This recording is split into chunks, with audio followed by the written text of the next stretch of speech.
Welcome to success ગુરુ ધોરણ 10 વિષય ગણિત. આજે આપણે જોશું સ્વાધ્યાય 8.3 ના ચોથા દાખલાનો બીજો દાખલો. તો ચાલો શરૂ કરીએ.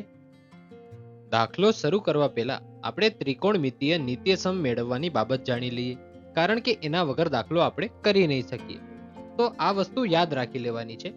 કોસનો વર્ગ એ વત્તા સાઈનનો વર્ગ એ બરાબર 1 થાય. તેવી જ રીતે 1 વત્તા ટેનનો વર્ગ એ બરાબર સેકનો વર્ગ એ થાય. અને આપણું ત્રીજું છે કોટનો વર્ગ એ વત્તા 1 બરાબર કોસેકનો વર્ગ એ. આપણે એકવાર ફરીથી વાંચી લઈએ.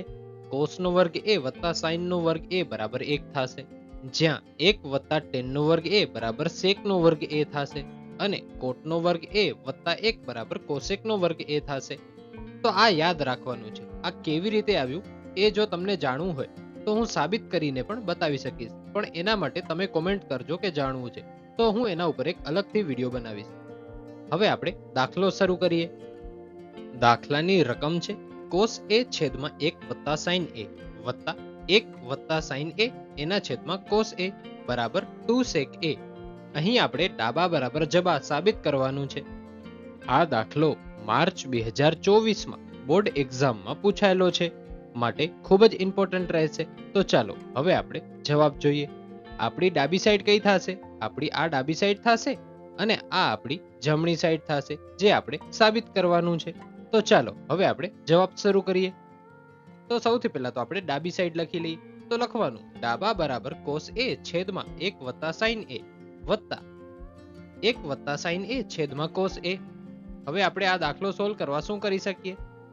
અહીં તો કાંઈ બીજું થઈ શકે એમ નથી, તો સૌથી પહેલા તો ચોકડી ગુણાકાર કરવો પડશે. તો કોસ એ નો ગુણાકાર કોસ એ સાથે, 1 વત્તા સાઈન એ નો ગુણાકાર 1 વત્તા સાઈન એ સાથે, અને છેદમાં આ બંનેનો ગુણાકાર. તો આપણું આગળનું પદ બનશે કોસનો વર્ગ એ વત્તા કૌંસમાં 1 વત્તા સાઈન કૌંસ પૂરો આખાનો વર્ગ છેદમાં 1 વત્તા સાઈન એ ગુણ્યા કોસ એ. હવે આપણે જે આ 1 વત્તા સાઈન એ આખાનો વર્ગ છે એને આપણે સૂત્ર પ્રમાણે છૂટું પાડશું.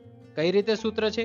પેલા પદનો વર્ગ વત્તા 2 ગુણ્યા પેલું પદ ગુણ્યા બીજું પદ વત્તા બીજા પદનો વર્ગ, એ આપણું સૂત્ર છે. તો એ પ્રમાણે આપણે છૂટું પાડશું. તો આપણું આગળનું પદ થશે કોસનો વર્ગ એ વત્તા 1 નો વર્ગ વત્તા 2 ગુણ્યા 1 ગુણ્યા સાઈન એ વત્તા સાઈન એ નો વર્ગ. હવે આપણે સૌથી પહેલા તો આ 1 નો વર્ગ કેટલો થાય એ જોઈએ. 1 નો વર્ગ 1 થાય.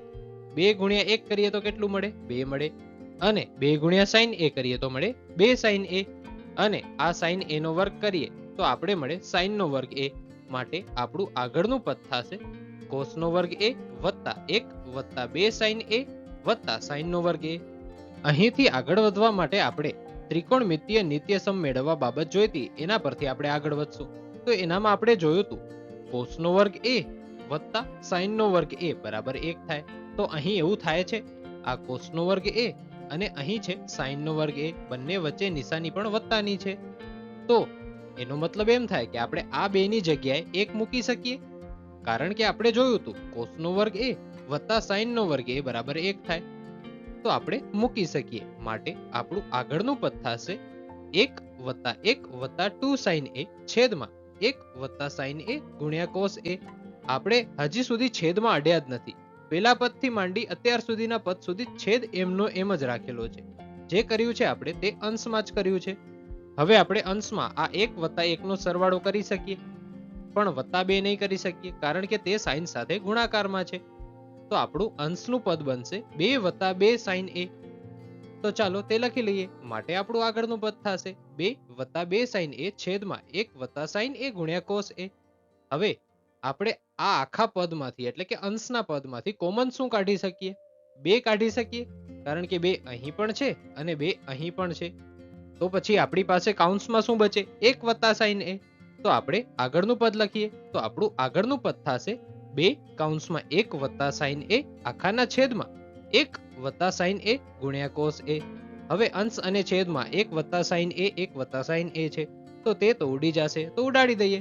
આ અહીં ઉડાડ્યું અને આ અહીંથી ઉડાડ્યું, એટલે અંશમાં રહી ગયું 2 અને છેદમાં રહી ગયો કોસ એ. તો તે લખી લઈએ.